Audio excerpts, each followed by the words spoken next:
नमस्कार दोस्तों, हमारे YouTube channel readers and company पर आपका स्वागत है। आज हम जिस बुक की ऑडियो समरी करने वाले हैं उसका नाम है the art of public speaking. इसको लिखा है जाने माने लेखक डेल कार्नेगी ने। आर्ट ऑफ पब्लिक स्पीकिंग में आज हम जानेंगे कि किस तरह से आप पब्लिक स्पीकिंग की कला में माहिर बन सकते हैं। यह किताब हमें बताती है कि किस तरह से आप अपने स्टेज के डर से आज़ाद हो सकते हैं और किन तरीकों का इस्तेमाल करके आप बहुत सारे लोगों को अपने विचारों से प्रभावित कर सकते हैं। अगर आप एक बेहतर पब्लिक स्पीकर बनना चाहते हैं या लोगों को प्रभावित करने के तरीके सीखना चाहते हैं या फिर एक अच्छे लीडर बनना चाहते हैं तो यह किताब सिर्फ आपके लिए है। डेल कार्नेगी अमेरिका के एक लेखक और लेक्चरर थे। वे लोगों को सिखाते थे कि किस तरह से वे खुद में सुधार कर सकते हैं, किस तरह से वे कुछ बेच सकते हैं और कैसे वे बोलने की कला में माहिर बन सकते हैं। आज 100 सालों के बाद भी लोग उनकी लिखी गई किताबों को बहुत पसंद करते हैं। सबसे पहले सवाल यह है कि यह किताब हमें क्यों पढ़नी चाहिए। आज के वक्त में दुनिया को लीडर्स की बहुत ज़्यादा ज़रूरत है। हमें वो लोग चाहिए जो हमारे समाज को पहले से बेहतर बनाने के लिए काम कर सकें।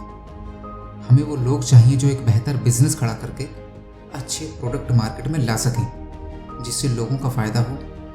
लेकिन यह सब कर पाने के लिए उन्हें एक कला में माहिर बनना होगा और वो है public speaking, the art of public speaking. दुनिया के किसी भी कामयाब व्यक्ति को ले लीजिए, उसमें यह ताकत होती है कि वो बहुत से लोगों को एक साथ प्रभावित कर सकता है। लेकिन बहुत से लोग स्टेज के नाम से ही कांपने लगते हैं। कामयाब तो हर कोई बनना चाहता है, लेकिन ये वो डर है जिससे लड़ने जाने पर बड़े से बड़ा आदमी एक बार ज़रूर घबराता है। यह किताब आपके इस डर का समाधान है। यह आपको बताती है कि किस तरह से आप पब्लिक स्पीकिंग की कला में माहिर बन सकते हैं।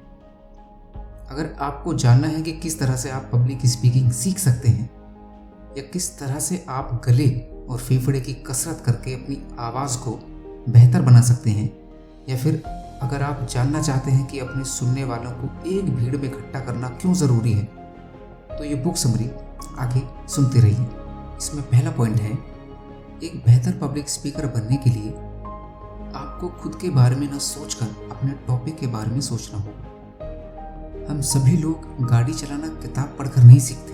अगर किसी भी व्यक्ति को गाड़ी चलाना सीखना होता है तो वो उसे चलाकर सीखता है और लगभग हर कोई उस पर से एक ना एक बार ज़रूर करता है।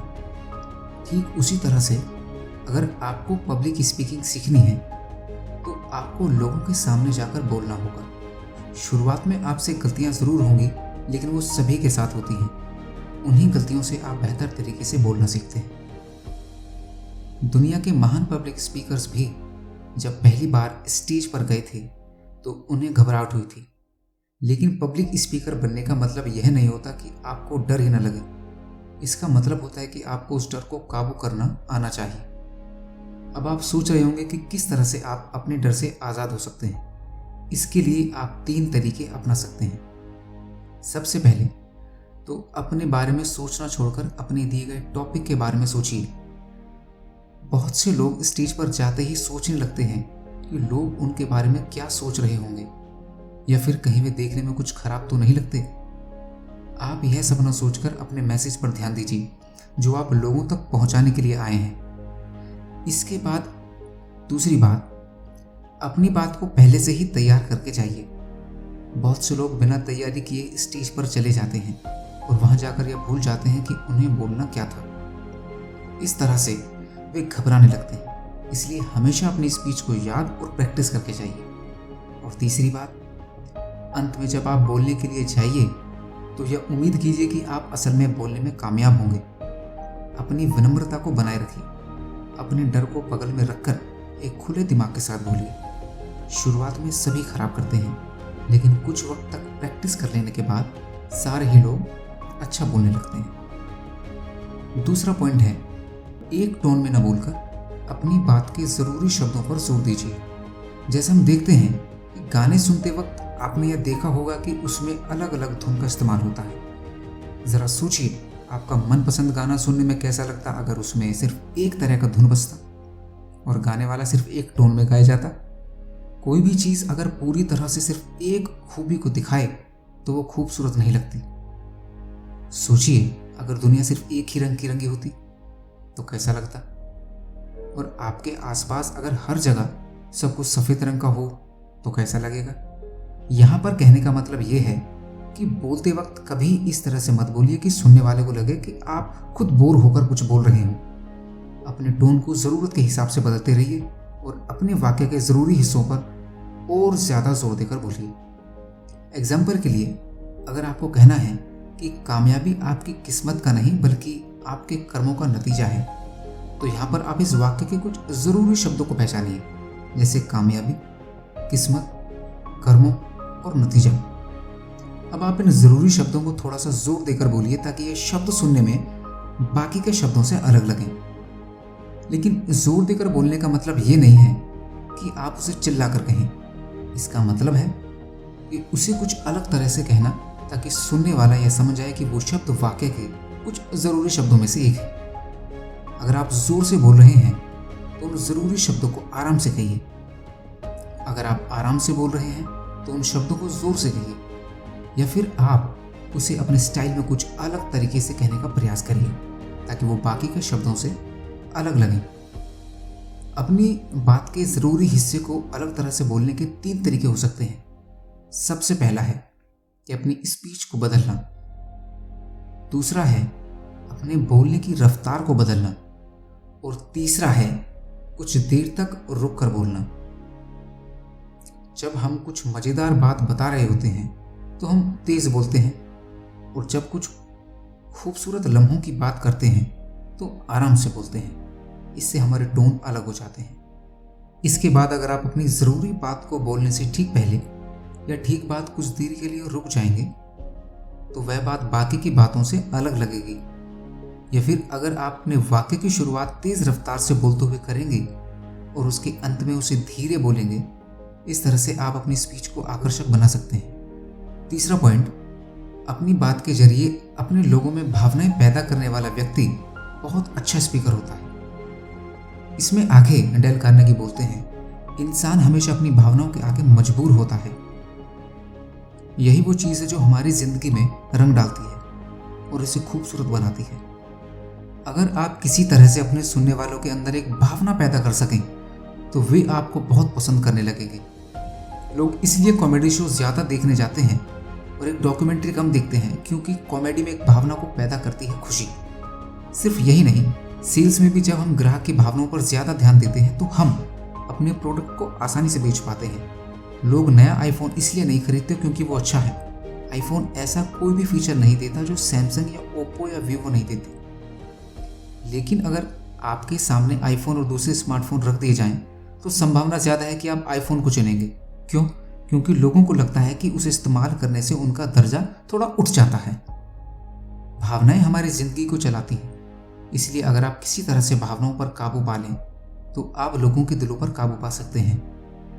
किस तरह से आप लोगों में भावना पैदा कर सकते हैं, इसमें डेल कार्नेगी बताते हैं। आसान शब्दों में, प्रैक्टिस करके आप जिस भी टॉपिक पर बोल रहे हों, आपको उसके अंदर पूरी तरह से घुसना होगा।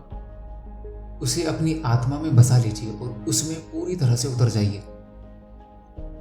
जब एक्टर्स अपने रोल की तैयारी करते हैं तो वे उसमें भावनाएं पैदा करते हैं कि पूरी तरह से कैरेक्टर में उतर जाते हैं। जब एक्टर्स अपने रोल की तैयारी करते हैं तो वे उसमें भावनाएं पैदा करने के लिए पूरी तरह से कैरेक्टर में उतर जाते हैं। शूटिंग से कुछ घंटे पहले ही वे खुद को एक कमरे में बंद कर लेते हैं और सिर्फ एक सीन के लिए प्रैक्टिस करते रहते हैं। इस तरह से वे देखने वालों के अंदर भावनाएं पैदा कर पाते हैं और उनका दिल जीत पाते हैं।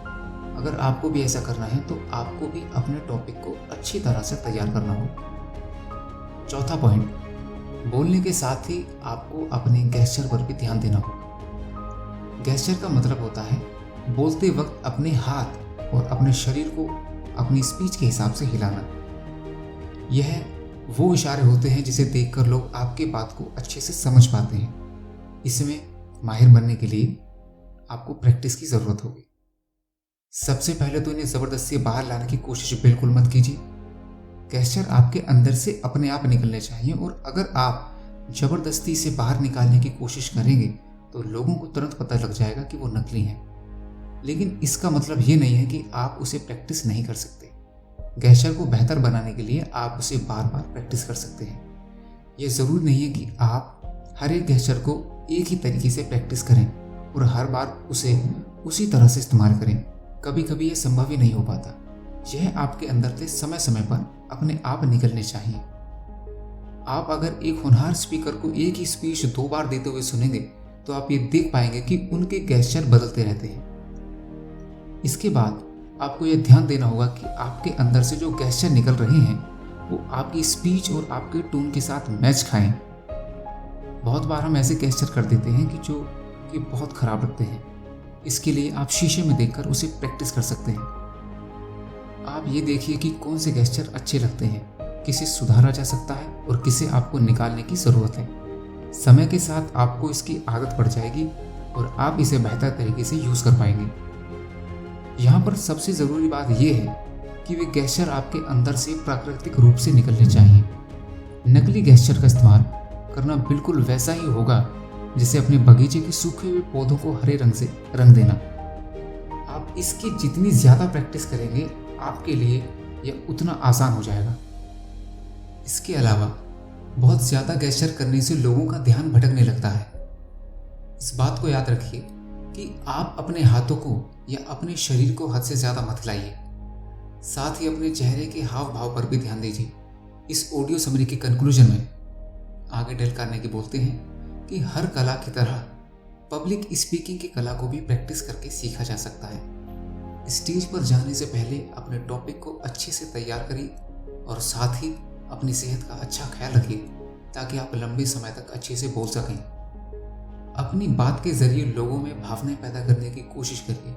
हर रोज़ अच्छे से प्रैक्टिस करिए और आप पाएंगे कि आप इसमें बेहतर बन सकते हैं। आखिर में पब्लिक स्पीकिंग में महारत हासिल करने के लिए डेल कार्नेगी बताते हैं कि अपने शब्दों को ज्ञान को बढ़ाइए। अगर आपके पास इस्तेमाल करने के लिए बहुत सारे शब्द होंगे तो आपकी स्पीच पहले से बेहतर होगी। इससे आप अपने विचारों को बेहतर तरीके से समझ पाएंगे। इसलिए अब से अगर आप कोई किताब पढ़ें तो उसमें आने वाले उन शब्दों को नोट करिए जो आपके लिए नए हैं और फिर उन्हें अपनी स्पीच में इस्तेमाल करिए। तो दोस्तों, आपको आज का यह the art of public speaking की ऑडियो समरी कैसी लगी? क्या आपका भी सपना है एक बेहतरीन पब्लिक स्पीकर बनने का? या अगर आपके मन में कुछ सवाल या सुझाव है तो मुझे कमेंट सेक्शन में ज़रूर बताइए। और हमें सपोर्ट करने के लिए हमारे चैनल को सब्सक्राइब करें, द रीडर्स एंड कंपनी, और इसको लाइक करिए, शेयर करिए ताकि ये वीडियो आगे जा सके। बहुत बहुत धन्यवाद। जय हिंद।